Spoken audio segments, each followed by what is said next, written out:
Akilam Karunam. Good evening, everyone.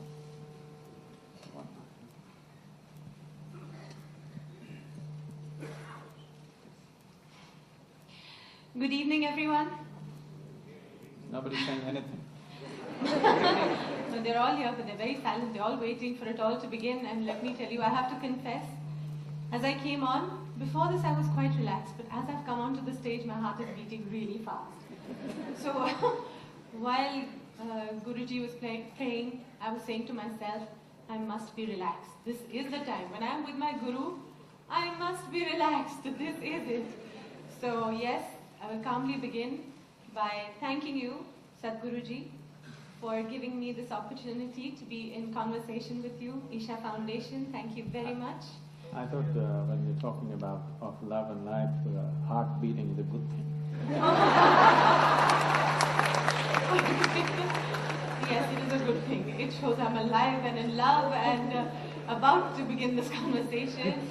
And Sadhguruji, I want to say I have attended your inner engineering program. I have seen some DVDs, I have read your books, and everywhere there are your brilliant views on various issues. It could be from the making of a nation to the making of a toy car, from the running of a household to the running of parliament. You have brilliant views on every issue that one can ever question. Yet I know very little about you. And he has a brilliant mind with an, for lack of better words, I'll say out-of-the-box thinking. So different, so refreshing, so enlightening. I'm fascinated and I want to know about your life. And I'd like to know that, were you just born brilliant? Did it begin from that very moment? I was a normal birth, I didn't come in a box.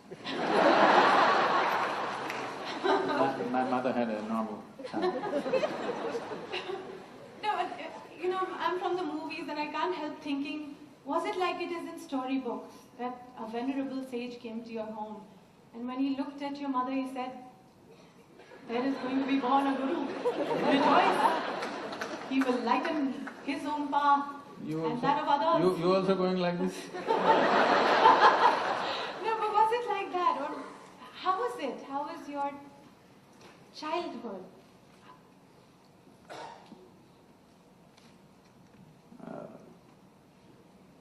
I don't think they all came to listen to my mother's labor pains. Now, I'm really fascinated, intrigued that we're all here. But, the way you think, we wait to hear what you have to say.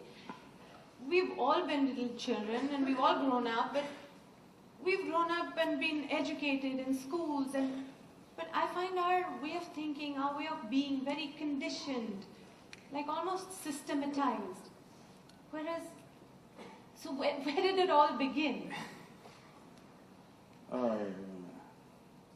I think you're looking for something unnatural that happened there. One thing that could be considered unnatural was, it seems I was a very delayed birth. My mother went to the hospital 3 times and came back and she gave up. She said, he's not coming. And when it actually happened, it happened at home. My father being a physician, that was not possible. She had to be in the hospital. 3 times she went and 3 times it didn't happen. They did everything possible and she gave up.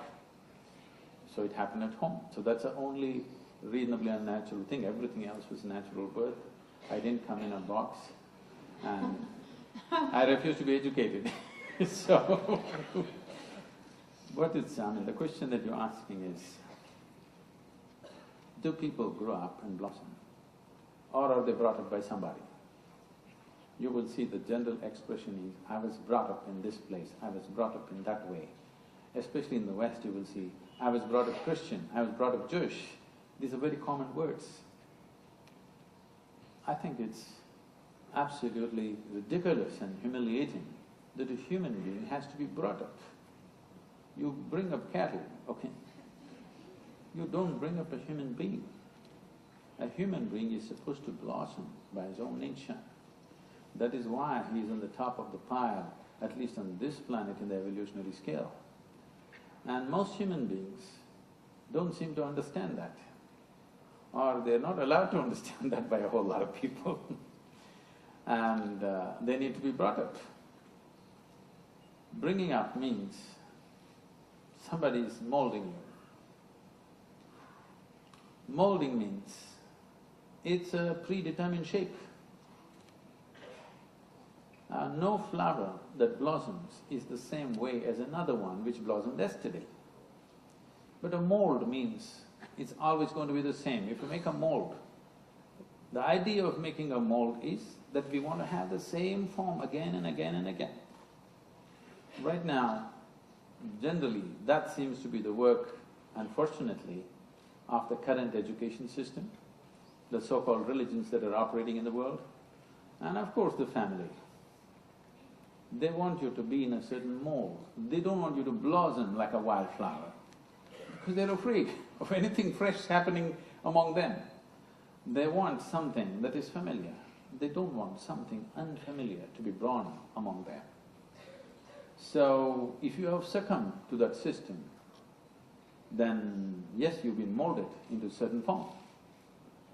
If you allow your humanity to blossom, then you will see you don't belong to any mold. This is the beauty of being human, that there is no a particular way to be. If you were a dog, you would be one way. If you were cattle, you would be one way. If you were a sheep, you would be another way. If you were a bird, you would be another way. A grasshopper, another way. But to be human means there is no particular way. What is human is not defined, not described. It is just that. For every other creature on this planet, nature drew two lines. Within that, they have to play their game. For a human being, only the bottom line is drawn, there is no top line. But socially, people are trying to draw a top line for themselves. But nature has not drawn a top line for you, it's a limitless possibility. And this is what is freaking human beings right now, because they can't decide what they need to be. They're trying to be like somebody else. Only bottom line is set, top line has been removed. This is evolution. When we were… no, I am not saying this, Charles Darwin said, when you were a monkey, there were two lines. It's not my statement. When you evolved into a human being, bottom line is still there, but the top line is gone. So, human life is about exploring possibilities that's never been done before. If you want to live within two lines, being some other creature would have been so simple. Human life is not simple, because every other life is settled with survival process. Stomach full, everything settled. With human life, stomach empty, only one problem. Stomach full, how many problems? But wait, we still didn't quite get to… So, having said all that, I still didn't quite get it. So how was it when you were a child? Were you put into a school to go the systematic way, where you learnt your maths and Hindi and… maths and language and, you know, and did you keep up with it? Do I look that educated? Don't insult me like that. Actually, you know, when I go and stand in the line, in the immigration lines, and particularly in America, they look at me and say, "Can you speak English?"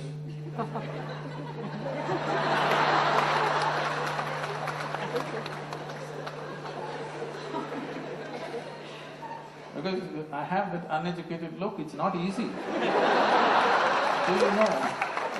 Do you know what it takes to remain uneducated?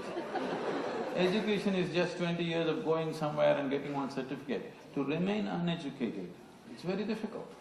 Because from the day you are born, your parents, every other adult, the school, the damn thing, everybody is trying to educate you Yes. about something that's not worked in their life.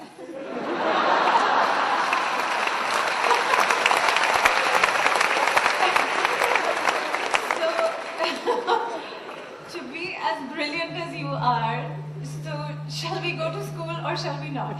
Shall we let people a little too late for you. Okay, everybody is enjoying that. Okay.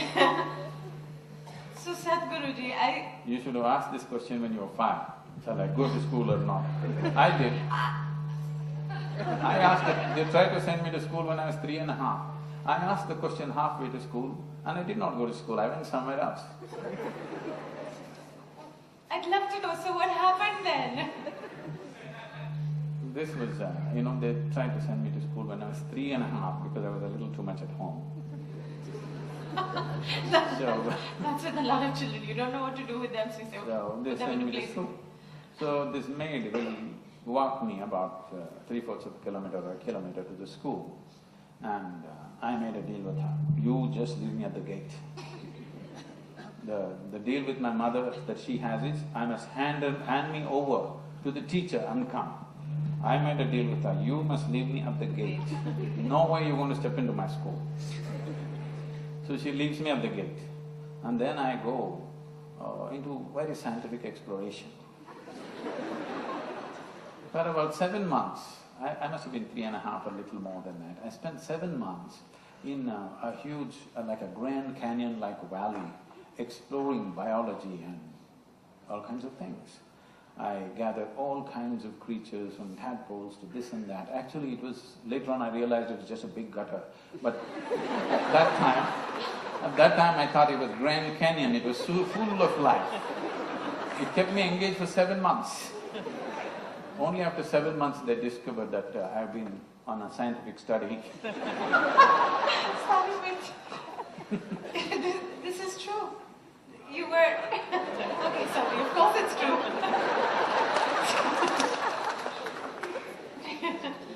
You want some nasty aspects of my life, I'm telling you.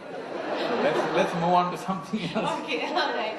I mean, and then again, okay, so you started off as a scientist and then you blossomed, and then did you also, like we all went through these confused teenage years of not really knowing where we're going? I mean, did you clearly know your path? Not at all. I was… right from 3 or 4 years of age, I was always a million questions hanging in my head. I have a question about everything to everything. Questions means very fundamental questions about